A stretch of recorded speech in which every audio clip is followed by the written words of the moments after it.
Definite గా ఈ answered all his critics. ఎందుకంటే సంజు శాంసన్ జస్టిస్ ఫర్ సంజు అని. అంటే సంజుకి ఏంటంటే అతను మీరు చెప్పినట్టుగా 11 ఇయర్స్ నుంచి ఇండియన్ టీం ఆడుతున్నాడు, కానీ never been a regular in and hmm. Out of the team.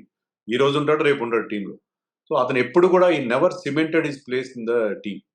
అయినా హ్మ్. కూడా అతనికి విపరీతమైన ఫ్యాన్ బేస్ ఉంది.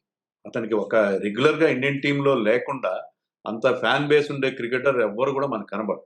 అంత ఫ్యాన్ బేస్ ఉంది. అతన్ని టీంలో నుంచి తీసేసినా, ఏం చేసినా చాలా వరకు సోషల్ మీడియాలో చాలా హంగామా అవుతుంటది. జస్టిస్ ఫర్ సంజు శాంసన్ అని హ్యాష్ ట్యాగ్ పెట్టేసి చాలా అతని ఫ్యాన్స్ హంగామా చేస్తున్నారు. చాలా డై హార్డ్ ఫ్యాన్స్ ఉన్నారు అతను. ఒక ఫిల్మ్ స్టార్‌కి ఎలాంటి ఫ్యాన్స్ ఉంటారో అలాంటి ఫ్యాన్స్ ఉన్నారు. So without really performing at the highest level అతను ఆ ఫ్యాన్ ఫాలోయింగ్ అతనికుంది. బట్ అతనేంటంటే అది అతని స్వయంకృతాపరాధం కొంత ఉంది. సెలెక్టర్స్ కూడా అతన్ని ఇగ్నోర్ చేయడం ఉంది.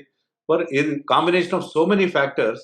ఎప్పుడు హ్మ్. కూడా అతను తన టాలెంట్‌కి జస్టిస్ చేయలేదు.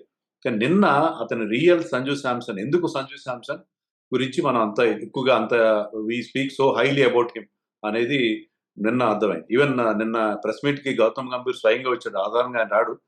ఆయన ఏం చెప్పాడంటే is a world class player అని చెప్పి. నిజంగా is a world class player. కానీ ఆ వరల్డ్ క్లాస్ ప్లేయర్‌లా గతంలో ఆడలేదు. నో డౌట్ టీ20 ఫార్మాట్‌లోనే అతనికి టీ20 ఇంటర్నేషనల్స్‌లో 3 హండ్రెడ్స్ ఉన్నాయి గతంలో. కానీ ఇలాంటి ఒక డిఫైనింగ్ నాక్ గతంలో ఎప్పుడు ఆడలేదు.